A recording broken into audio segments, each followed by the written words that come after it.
Have you ever seen someone's arrogance unravel their entire world in a single moment?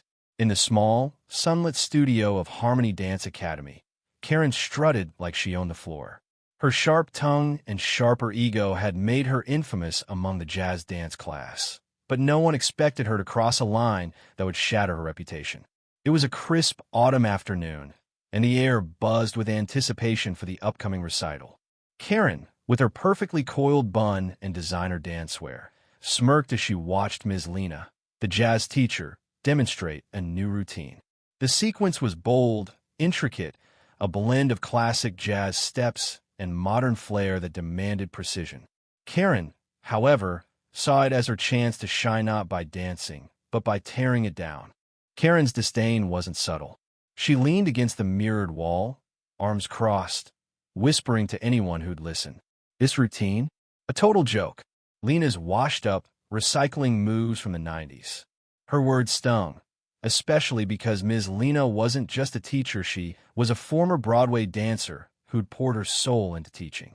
Her classes were a haven for misfits, dreamers, and those who found freedom in rhythm. But Karen? She thrived on attention, and mocking Lena's work was her latest bid for it. She didn't stop at words. During a break, when Lena stepped out to take a call, Karen grabbed the choreography notes from the teacher's desk. With a theatrical flourish, she tore them into confetti, tossing the scraps into the air like a cruel celebration. "Let's see her teach now," she sneered, unaware that her classmates' phones were quietly recording. The truth unraveled fast. When Lena returned, her face crumpled at the sight of her shredded notes. Those pages weren't just steps. They were her heart, her late-night sketches, her tribute to a career cut short by injury. The class fell silent, but Karen laughed, loud and unapologetic. "Maybe now we'll get something worth learning," she said. The room froze. Eyes darted between Karen and Lena, waiting for a reaction. But it wasn't Lena who responded first, it was Mia, the quiet girl in the back who'd been practicing late every night to keep up. Mia, who'd never spoken above a whisper, stepped forward, her voice trembling but firm. "You think you're better than her? You're nothing without her teaching." The class murmured in agreement, a tide turning against Karen. What Karen didn't know was that Mia had been Lena's assistant, secretly helping organize the recital. She'd seen Karen's sabotage from the start and had already texted Lena a backup of the notes. The confrontation exploded during the next rehearsal. Lena, now armed with Mia's backup, called Karen to the center of the studio. "You want to lead? Show us," she said, her voice steady but laced with fire. Karen, smug as ever, took the challenge, strutting to the front. She began the routine, but her confidence was a facade. She fumbled the steps, her movements sloppy, her rhythm off. The class watched, stone-faced, as she stumbled through the sequence she'd mocked. Then came the twist. Mia, with a nod from Lena, played a different track one Karen didn't know.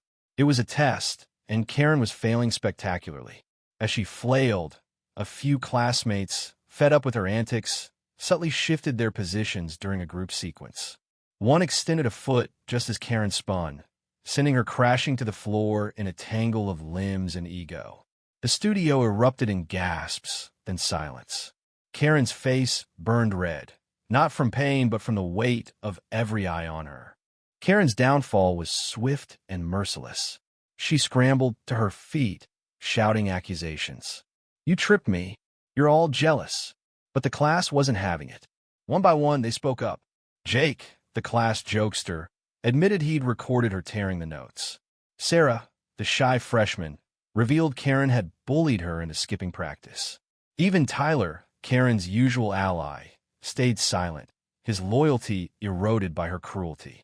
Lena didn't need to say much. The class had judged her. Karen's sabotage had been her undoing, exposed by the very people she'd underestimated.